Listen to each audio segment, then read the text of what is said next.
अस्सलाम वालेकुम नाजरीन, उम्मीद है आपको हमारी वीडियोस पसंद आती होंगी। बर वक्त वीडियोस देखने के लिए सब्सक्रिप्शन के बटन को प्रेस करें और बेल आइकन को दबाना मत भूलें। आइए चलते हैं अपने बक्के हिस्से की तरफ। दिन के 10 बजे का वक्त होगा। हमने नूर बाबा से कहा कि हम अपने मुर्शिद साहब की दरगाह पर हाजिरी देने अम्बाले जा रहे हैं, कल वापस आ जाएंगे। हमने इसी वक्त लॉरी पकड़ी और अम्बाले रवाना हो गए। हमें अम्बाले की खुफिया पुलिस के दफ्तर का पता था। हम एक गैरबाद रास्ते से होते हुए दफ्तर में आए तो CID वाले इंस्पेक्टर वर्मा ने हमें पहचान लिया और हमें दूसरे कमरे में ले गया। मैं जाते ही इस पर बरस पड़ा, आप लोग यहाँ क्या करते हैं? अम्बाले में पाकिस्तानी तकरीबकारों ने पूरी छावनी तबाह कर दी। हमारी इंडियन फौज के कितने ही आला अफसर मारे गए हैं और आप यहाँ मजे से बैठे चाय पी रहे हैं। CID इंस्पेक्टर को मालूम था कि हमें डिफेंस ऑफ इंडिया की खुफिया एजेंसी ने यहाँ खास मिशन पर भेजा हुआ है। वो घबरा गया, चेहरे का रंग उड़ गया, जवाब पेश करने लगा। पार्वती ने अंग्रेजी बोलनी शुरू कर दी। मिस्टर वर्मा, ये जिम्मेदारी तुम पर आयद होती थी कि अपने इलाके में पाकिस्तानी जासूसों का सुराग लगाते और इन्हें गिरफ्तार करते। इंस्पेक्टर वर्मा ने बेबसी से कहा, मैडम ये पाकिस्तानी कमांडोज नहीं थे, कश्मीरी हुर्रियत पसंद मुजाहिद थे। कोई भी हो, मैंने गुस्से से कहा, इन्होंने हमारे मिलिट्री म्यूनिशन डिपो को उड़ा दिया है और हमारे कितने ही फौजी अफसर हलाक कर दिए हैं। तुम लोग यहाँ मुफ्त की तनख्वाहें वसूल कर रहे हो। मेरी धमकियों से इंस्पेक्टर वर्मा के पसीने छूट गए। मैंने इसी वक्त खुफिया लाइन पर दिल्ली डिफेंस इंटेलिजेंस के चीफ सुरेंद्र कोहली को फ़ोन किया। चीफ भी अम्बाले छावनी की तबाही से सख्त परेशान था। मैंने इसे कहा, सर हम लोग मालिक कोटले में अपने मिशन पर लगे हुए थे और हमने 2 पाकिस्तानी जासूसों को सुराग भी लगा लिया था कि ये वारदात हो गई। सर अब आप हमें ऑर्डर करें कि हम मालिक कोटला में ही रहें या अम्बाले में रहकर मिशन डिपो उड़ाने वालों को सुराग लगाएं। सुरेंद्र कोहली ने कहा, नहीं धर्मचंद, तुम और पार्वती मालिक कोटले में ही अपना काम करते रहो। अम्बाले की तबाही की जिम्मेदारी यहाँ की सिविल और मिलिट्री इंटेलिजेंस की थी। जो लोग अपने फ़राइज़ की अदायगी में नाकाम रहे हैं, इन्हें माफ़ नहीं किया जाएगा। हमने इन लोगों की ट्रांसफ़र के ऑर्डर कर दिए हैं। तुम इसका जिक्र इनसे ना करना। मुझे ये बताओ कि तुम्हारा मिशन कहाँ तक पहुँचा है। मैंने कहा, सर एक अकीदतमंद को मैंने टटोला है। मालूम हुआ है कि इसके घर के पास पाकिस्तानी कमांडोज कभी पनाह लेने आ जाते हैं। चीफ की आवाज़ आई, इस आदमी को फ़ौरन गिरफ्तार करवा दो, पुलिस इससे खुद ही पूछ कुछ कर लेगी। मैंने फ़ौरन कहा, सर हमें ये गलती नहीं करनी चाहिए। इस तरह से तो पाकिस्तानी जासूस यहाँ से रूपोश हो जाएंगे। हमें मौका दीजिए कि हम इस आदमी को अपने एतमाद में लेकर इससे पाकिस्तानी या कश्मीरी कमांडोज के खुफिया ठिकानों का पता चलाएं। इसके बाद हमें वहाँ से अचानक छापा मार कर सब पकड़े जा सकते हैं। चीफ ने कहा, तुम ठीक कह रहे हो, तुम्हें अपना काम करते रहो मगर ज़्यादा देर न लगाओ।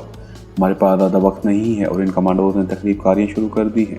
कांग्रेसी सरकार बहुत परेशान है। इनसे न सिर्फ मुल्क के अंदर, मुल्क के बाहर भी बदनामी हो रही है, बल्कि हमारे फौजियों का मोराल भी डाउन होता है। मैंने कहा, मैं आज से अपने काम की रफ्तार तेज कर रहा हूँ, आप बेफिक्र रहें।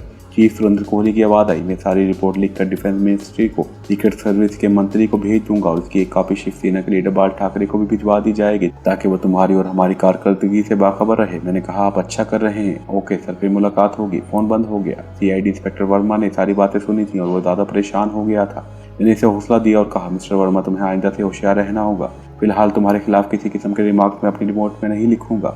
इंस्पेक्टर वर्मा की जान में जान आई। कहने लगा, सर हमने अम्बाला छावनी, अम्बाला शहर के सारे इलाके को घेरे में ले लिया है और शहर से बाहर जाने वाले हर आदमी से पूछ हो रही है। पार्वती अब तक हमारी बातें बड़े गौर से सुन रही थी। कहने लगी, तुमसे किसी कामयाबी की उम्मीद नहीं है। तुम्हारा डिपार्टमेंट मुफ्तखोरों का डिपार्टमेंट बन चुका है, फिर भी अपनी कोशिशें जारी रखो। शायद हाथी के पाँव नीचे खुद ही बटेरा आ जाए। मुझे पार्वती के बटेरे वाले जुमले से हंसी आ गई, लेकिन मैंने अपनी हंसी को जाहिर न होने दिया। हम एक रात अम्बाले की खुफिया पुलिस के रेस्ट हाउस में ठहरे। मैं खुद वहाँ ज़्यादा देर नहीं ठहरना चाहता था, अगरचे हमें ये रिपोर्ट मिली थी कि फौजी डिपो में धमाका इस कदर खौफनाक और भयानक था कि आसपास की सारी फौजी बैरकें उड़ गई थी और यकीनी बात थी कि वो दोनों फौजी संतरी या भारतीय कर्नल और भारतीय कैप्टन भी साथ ही उड़ गए होंगे। इसके बावजूद मैं अम्बाले में ज़्यादा देर ठहरने का खतरा मोल नहीं लेना चाहता था, क्योंकि यहाँ खुफिया पुलिस के ऐसे लोग भी थे जिन्होंने हमें मालिक कोटला में रखा हुआ था। हम दूसरे रोज़ मालिक कोटला वापस आ गए। मेरे सामने 2 मिशन थे। पहला मिशन जो ये था, मैं किसी तरह झूठा छापा डलवा कर ऊपर वालों पर ये साबित कर सकूं कि हम बड़ी कामयाबी और राजदारी से अपनी जिम्मेदारी निभा रहे हैं। जाहिर था कि इस छापे में कोई भी कश्मीरी मुजाहिद कमांडो पकड़ा नहीं जाना चाहिए था। छापा इस वक्त डलवाना था जब वहाँ से मुजाहिद निकल चुके हों। इस तरह से मैं अपनी कारकर्दगी भी जाहिर कर सकता था। बाल ठाकरे और डिफेंस इंटेलिजेंस चीफ पर अपना एतमाद भी बरकरार रख सकता था। इसके लिए मैंने एक मंसूबा दिमाग में सोच लिया था। दूसरा मिशन ये मेरा अपना मिशन था, यानी मुझे सूरत के मुसलमानों का कातिल भास्कर चीफ और पार्टिकल को कत्ल करना था जो जलिंदर के बोहड़ वाले मंदिर में रह रहे थे। मैंने खुफिया पुलिस एहलकार से ये मालूम कर लिया था कि इस नाम के 3 हिंदू मरिट्टे जलिंदर के बोहड़ वाले मंदिर में बड़े मजे से रह रहे हैं और शिवसेना के पैसों से हलवा पूरी उड़ा रहे हैं। लेकिन सबसे पहले मुझे अपनी आला कारकर्दगी का मुजाहिरा करके बाल ठाकरे और इंडियन डिफेंस इंटेलिजेंस के चीफ और महकमे दिफा के सीक्रेट सर्विस के विंग पर अपना एतमाद बहाल करना था। मैंने इस बारे में पार्वती से कोई बात नहीं की, इससे बात करने की ज़रूरत भी नहीं थी। इस छापे के लिए मुझे एक ड्रामा रचाना था और इसको नूर बाबा को कश्मीरी कमांडो से भी पोशीदा रखना था। जैसा कि मैं पहले बयान कर चुका हूँ कि मैं दर हकीकत चौमुखी लड़ाई लड़ रहा था। हर वक्त खुदा से यही दुआ मांगता था कि या अल्लाह कहीं कोई गड़बड़ ना हो जाए, क्योंकि इससे पहले मैंने ऐसी लड़ाई कभी नहीं लड़ी थी। यानी आप मेरी इस वक्त पोजीशन पर जरा गौर करें। मैं धर्मचंद का हमशक्ल बनकर भारत में आया हुआ था।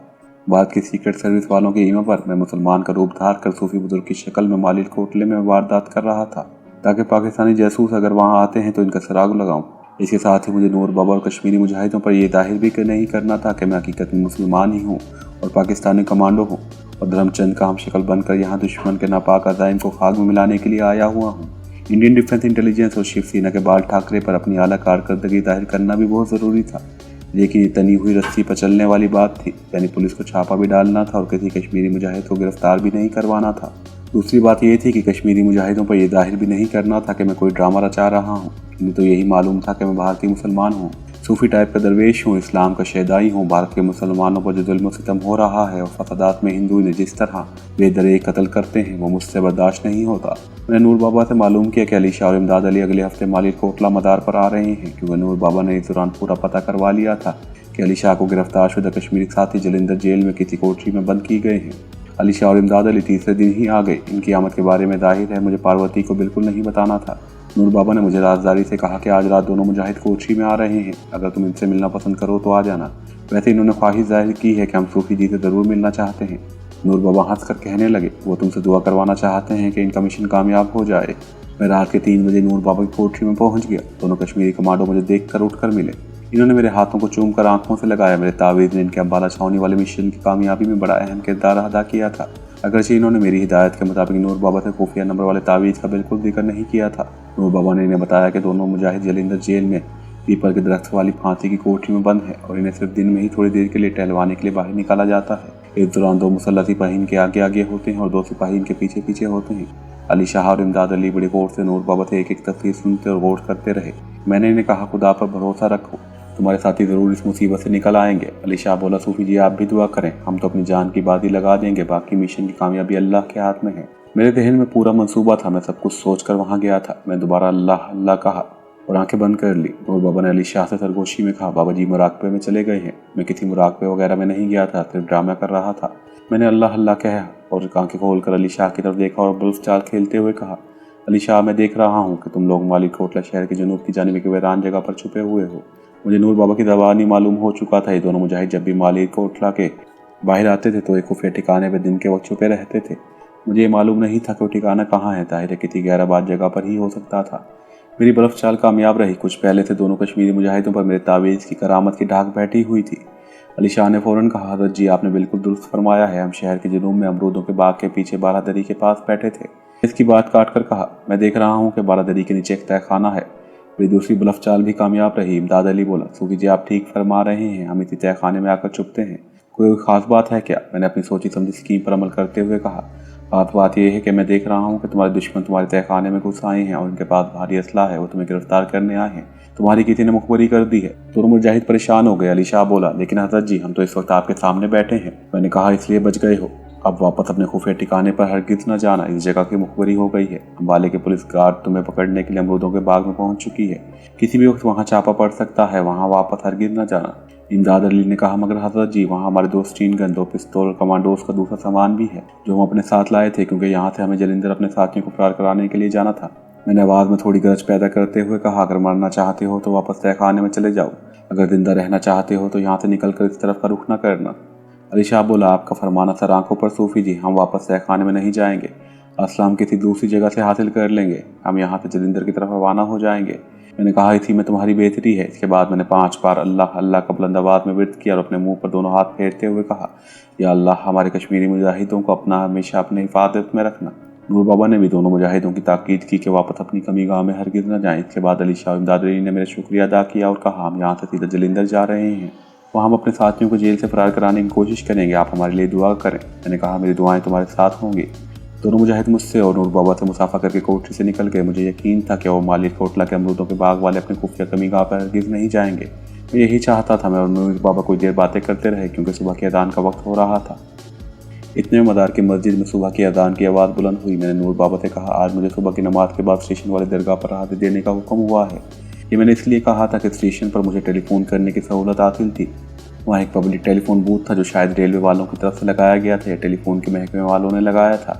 ये बूथ 24 घंटे खुला रहता था और वहाँ एक चौकीदार हर वक्त मौजूद होता था जो पैसे लेकर टेलीफोन करने की इजाज़त देता था। नूर बाबा खुश होकर बोले, वो बहुत बड़ी दरगाह है, ज़रूर हाज़िरी दें। दोपहर के बाद मैं भी वहाँ हाज़िरी देने जाऊँगा।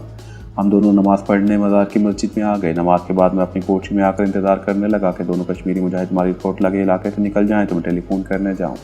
दिन काफ़ी निकल आया था। जब मुझे यकीन हो गया कि कश्मीरी मुजाहिद अब मालिकोटला की सरहद के अंदर नहीं है और जलंधर की तरफ निकल गए हैं तो मैंने पार्वती से कहा, मैं स्टेशन वाली दरगाह पर जा रहा हूँ। मुझे मालूम हुआ है कि वहाँ एक आदमी फ़कीर मलंग के भेष में बैठा है। इसको पाकिस्तानी जासूसों के ठिकाने का इल्म है। पार्वती बोली, मैं भी तुम्हारे साथ जाऊँगी।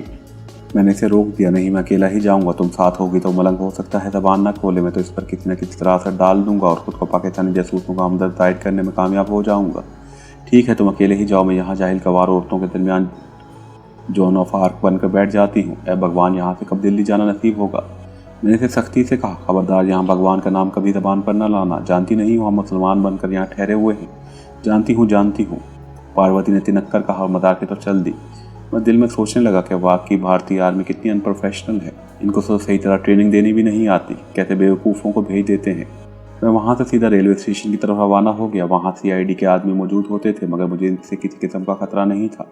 और जानते थे कि मैं इनका आदमी हूँ। रेलवे स्टेशन के एक जानिब नीम के दरख्त के नीचे टेलीफोन बूथ के बाहर एक आदमी स्टूल पर बैठा हुआ था। मैंने इससे करीब जाकर कहा, बाबा लोग, हमें अपने एक मुरीद को फ़ोन करना है। इसने एक दरवेश बुजुर्ग को सब्ज़ लिबास में अपने सामने देखा तो जल्दी से उठ खड़ा हुआ।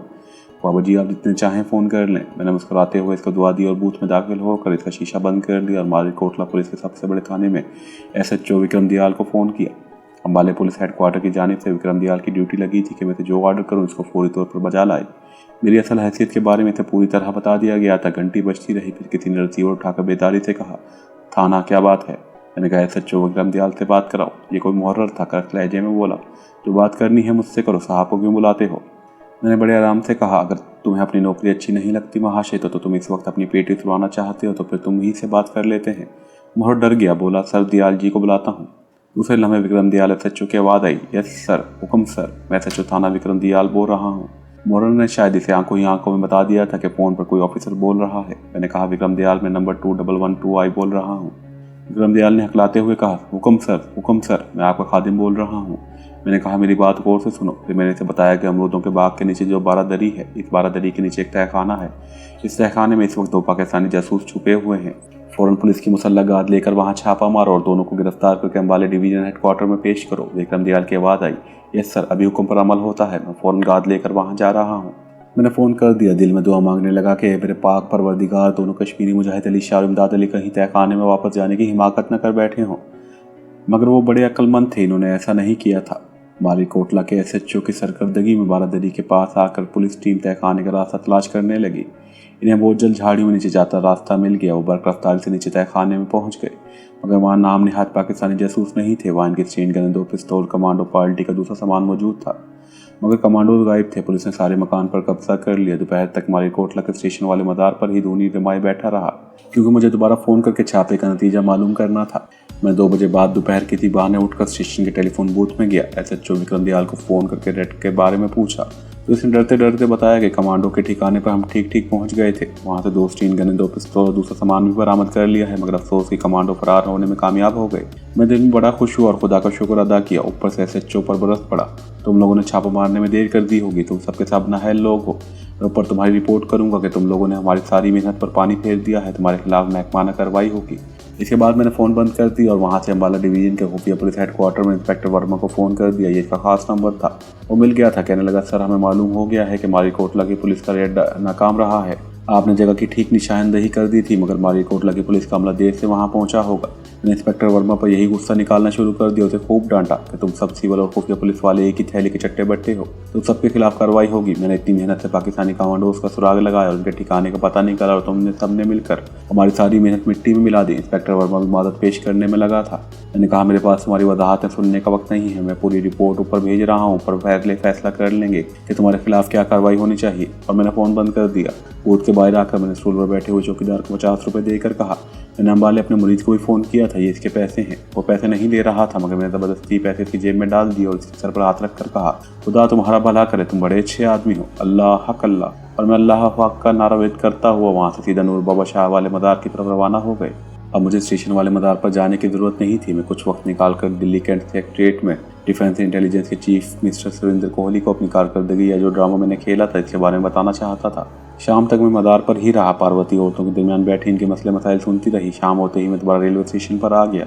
यहाँ से मैंने दिल्ली डिफेंस इंटेलिजेंस के चीफ का नंबर मिलाया, वो मौजूद था। इसने रिसीवर उठाया। मैंने अंग्रेजी में कहा, सर मैं धर्मचंद बोल रहा हूँ, आपको ज़रूर मालूम हो गया होगा कि मालिकोटला की पुलिस ने क्या हिमाकत की है।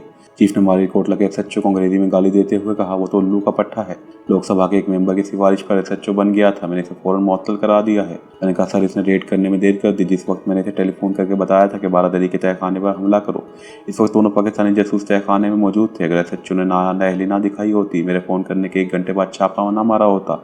ये मैंने यूं ही कह दिया था। चीफ सुरेंद्र कोहली कहने लगा, मिस्टर धर्मचंद तुम्हारी कारकर्दगी निहायत आला रही है, हमें तुमसे कोई शिकायत नहीं है। तुमने कमांडो के खुफिया ठिकाने की सही निशानदेही की थी। वहाँ से जो असला वगैरह बरामद हुआ इसने साबित कर दिया है कि दोनों बड़े तरबियत याफ्ता और खतरनाक कमांडो थे। अगर वो पकड़े जाते तो ये हमारी बहुत बड़ी फतह थी, लेकिन पुलिस ने हमारी किए कराए पर पानी फेर दिया। मैंने कहा, सर हम अपनी ड्यूटी पूरी तरह जान लड़ाकर अदा कर रहे हैं। यहाँ मालिकोटला के मुसलमानों में रहकर पाकिस्तानी जासूसों का सुराग लगाना जान जोखों का काम है। सर ये मुसलमान बड़े मोहतात हैं, पाकिस्तानी कमांडो के बारे में पूछो तो हाथ नहीं पकड़ाते। हर कोई यही कहता है कि हमें कुछ मालूम नहीं है। तो हमने बड़ी मेहनत और ज़बरदस्त चालाकी और जारी से काम लेते हुए इन दोनों जासूसों का सुराग लगाया था। मैं चाहता हूं सर कि हमारी कारकर्दगी की रिपोर्ट पूरी बाल ठाकरे जी को भी पहुंचा दी जाए, ताकि इन्हें मालूम हो जाए कि हम भारत माता के सपूत यहाँ दुश्मन में भेद बदल कर आराम से नहीं बैठे हैं। चीफ सुरेंद्र कोहली ने कहा, तुम फिक्र न करो धर्मचंद, ये रिपोर्ट आज दोपहर को हमने पूरी तफसील के साथ बाल ठाकरे जी को टेलीफोन पर भी बता दी थी और बदरिया डाक भी रवाना कर दी है। बाल ठाकरे जी भी तुम्हारी कारकर्दगी से मुतमईन थे, मगर वो मालिकोटला के साथ साथ अम्बाले की पुलिस को भी गालियां दे रहे थे कि सब भारतवर्ष के दुश्मन है और पाकिस्तानी कमांडो उससे मिले हुए हैं। इनके कहने पर वज़ारत दाखिला ने मालिकोटला और अम्बाले हेडक्वार्टर के 6 अफसरों को फौरी तौर पर लाइन हाजिर कर दिया है। मैंने कहा, मेरे लिए क्या हुक्म है? मैंने ये इसलिए पूछा था कि मुझे जलिंदर वाक़े वाले बोर्ड मंदिर में मुसलमानों के कातलों को भी ठिकाने लगाने जाना था। इसके लिए मैंने भी एक स्कीम दिमाग में सोच रखी थी। चीफ ने कहा, जिस तरह तुम मुनासिब समझते हो करो। अगर तुम्हारा ख्याल है कि मालिकोटला के मुसलमानों में रहकर तुम इन पाकिस्तानी कमांडोज का एक दफ़ा पे सुराग लगाने में कामयाब हो सकते हो तो वहीं बैठे रहो। अगर तुम ऐसा नहीं समझते तो फिर तुम्हें दूसरे मिशन पर भी भेज देना चाहते हैं। दूसरा मिशन वही था जिसके बारे में पहले बयान कर चुका था, यानी मुझे पाकिस्तानी कमांडोज के भेस में गिरफ्तार करके जलिंदर जेल में बंद करके मुझ पर नुमाइशी टॉर्चर करना था। जेल के कैदियों में खबर मशहूर करनी थी कि पुलिस ने एक पाकिस्तानी कमांडो को गिरफ्तार कर लिया है जिस पर बेपनाह तशद्दुद किया जा रहा है। और इसके बाद मुझे इन दोनों कश्मीरी कमांडोज में से किसी एक कमांडो की कोर्ट में बंद कर देना था जो पहले से जलिंदर जेल में थे और जिनके बारे में इंडियन पुलिस को शोबा था कि वो पाकिस्तानी कमांडोज हैं, हालांकि वो कश्मीरी मुजाहिद थे। मैंने अपनी सोची समझी स्कीम पर अमल करते हुए कहा, सर अब मेरा मालिकोटला में ठहरना बेकार है, क्योंकि कमांडोज के खुफिया ठिकाने पर पुलिस की छापे की खबर यहाँ सब में मशहूर हो गई है। अब लोग ज़्यादा मोहतात हो गए हैं। अब यहाँ किसी मुसलमान से ये उम्मीद नहीं की जा सकती कि अगर इसके पास कोई कमांडो छुपे तो वो इसके बारे में पुलिस यहाँ में कोई खबर करे। तो तुम दूसरे मिशन की तैयारी के लिए Jalindar city police head office report करो, वहाँ एसपी हरपाल सिंह के पास जाकर मिलना। हमने हरपाल सिंह को तुम्हारे मिशन के बारे में वरीफ कर दिया है, वैसे मिशन की फाइल की कॉपी भी भेज दी है। मुझे मालूम था एक बार मैंने जलिंदर सिटी पुलिस के एसपी हरपाल सिंह को जाकर रिपोर्ट की तो इसके बाद मैं फर्जी कैदी सही लेकिन बहरहाल कैदी बनकर जेल में डाल दिया जाऊंगा और मुझे अपने कातिलों भास्कर शिवा पाटिकर को ठिकाने लगाने का मौका नहीं मिल सकेगा। इसके लिए ज़रूरी था कि मुझे जलिंदर में कुछ आज़ादी से चलने फिरने का मौका मिल जाए। मैंने इसकी भी तरकीब सोच रखी थी। मैंने चीफ से कहा, सर मैंने यहाँ अपने तौर पर जो मालूमात हासिल की हैं इनके जरिए मुझे मालूम हुआ है कि इन पाकिस्तानी कमांडोज का जलिंदर की सख्त खानका वाली बदरगाह के मुतवल्ली के पास आना जाना है। हो सकता है वहाँ से मुझे इन मफरूर कमांडोज का कोई सुराग मिल जाए। इंटेलिजेंस के चीफ ने कहा, तो ठीक है, तुम पहले जलिंदर जाकर ये सुराग लगाओ कि इसके बाद हरपाल सिंह के पास चले जाना और इसे रिपोर्ट करना। मैंने कहा, मेरा ख्याल है मैं यहाँ से सीधा एसपी हरपाल सिंह के पास ही जाऊँगा, लेकिन अपने जेल कैदी वाले मिशन शुरू करने से पहले 2-3 रोज़ के लिए सब्ज़ खानका में क़याम करूँगा। अगर वहाँ कोई सुराग ना मिला तो मैं दूसरा मिशन शुरू कर दूँगा। चीफ कहने लगा, लेकिन इस दौरान तुम्हें अपना हुलिया दूसरे लोगों से छुपाना होगा। दूसरे लोगों से मेरी मुराद जेल के लोग हैं। मैंने कहा, इसका इंतजाम मैं वहाँ जाकर कर लूँगा, आप बेफिक्र रहें। हाँ, पार्वती मेरे साथ नहीं जाएगी। चीफ बोला, इसकी ज़रूरत ही नहीं है, तुम इसे मालिकोटला से वापस दिल्ली भेज दो, इस मिशन पर तुम अकेले जाओगे। जब ये सारी बातें हो गई तो मैंने फ़ोन बंद किया और वापस शाह जी के मदार पर आकर पार्वती को बताया कि मैं अपने दूसरे मिशन पर कल जलिंदर जा रहा हूँ, तो मैं वापस दिल्ली हेडक्वार्टर रिपोर्ट करनी होगी। वो पहले इस मिशन की बकबक जग से तंग आ चुकी थी। लंबा सांस भरकर बोली, ओ थैंक गॉड। दूसरे दिन मैंने नूर बाबा से इजाज़त ली और उसे कहा कि हम बड़े वीर साहब की ज़ियारत के लिए रांची और जबलपुर की तरफ जा रहे हैं। वापसी पर मुलाकात होगी। नूर बाबू मुझसे गले लगकर मिले। हम सुबह की ट्रेन में सवार होकर पटियाला और वहाँ से अम्बाले आ गए। अम्बाले से पार्वती को दिल्ली जाने वाली गाड़ी में बिठा दिया और मैं लॉरी में बैठकर जलिंदर पहुँच गया। जलिंदर में आकर मैं सीधा सिटी पुलिस के हेडक्वार्टर आया। खुफिया पुलिस का ऑफिस भी वहीं एक अलग विंग में था। पी हरपाल सिंह बड़े तपाक से उठकर मुझे मिला। कहने लगा, धर्मचंद जी, हमें आपका कल से इंतजार लगा हुआ था, ख्याल था कि आप कल शाम को पहुंचेंगे। मैंने कहा, बस ज़रूरी कामों में लगा रहा। अब आप ऐसा करेंगे, मुझे अपने पास एक खास कमरे में ले चलें जहां आपका भेद बदलने का सामान वगैरह होता है। हरपाल सिंह बोला, महाराज पहले कुछ भोजन चख लें। मैंने कहा, पहले ड्यूटी, इसके बाद भोजन पानी। हम एक कमरे में आए जहां हर किस्म के भेद बदलने के कपड़े और दूसरा सामान रखा हुआ था। मुझे चूंकि जलिंदर जेल के और किसी हद तक जलिंदर सिटी पुलिस के हमले से अपने चेहरे को कम से कम 3-4 दिन के लिए छुपाना था, इसलिए मैंने अपने लंबे लंबे बालों की वीक और एक लंबी दाढ़ी पसंद की। हरपाल सिंह से कहा, मैं मलंग बाबा के भेष में सब्त कुम्मत वाली खानकाह में 2-1 दिन गुजारूंगा। हमें रिपोर्ट मिली है कि वहाँ पाकिस्तानी कमांडोज आए थे। इसके बाद अपना जेल वाला मिशन शुरू करूंगा। हरपाल सिंह बोला, जैसे आपकी मर्जी महाराज, हम तो आपके हुक्म के पाबंद हैं। अपने साथ खुफिया पुलिस के बॉडीगार्ड ले जाना पसंद करेंगे। मैंने जोर देकर कहा, खबरदार, मैं सख्ती से हुक्म देता हूँ कि मेरे साथ कोई खुफिया पुलिस वाला ना हो। जहाँ मैं जाऊँ वहाँ कम से कम 10 मील के इलाके में किसी खुफिया पुलिस के आदमी मौजूद नहीं होना चाहिए। इस तरह हमारा सारा मिशन तबाह हो सकता है। पाकिस्तानी कमांडोज भी अपने खुफिया आदमी रखते हैं। इन्होंने आपकी खुफिया पुलिस के आदमियों को देख लिया तो अगर किसी पाकिस्तानी कमांडो को वहाँ आना भी हुआ तो नहीं आएगा। ये पेशबंदी मैंने इसलिए की थी कि जब मैं रात के वक्त बोर्ड वाले मंदिर में मुसलमानों के कातलों को ठिकाने लगाने जाऊं तो कहीं खुफिया पुलिस वालों को पता ना चल जाए कि मैं आधी रात को बोर्ड वाले मंदिर में गया था और वहाँ 3 आदमियों का खून हो गया था।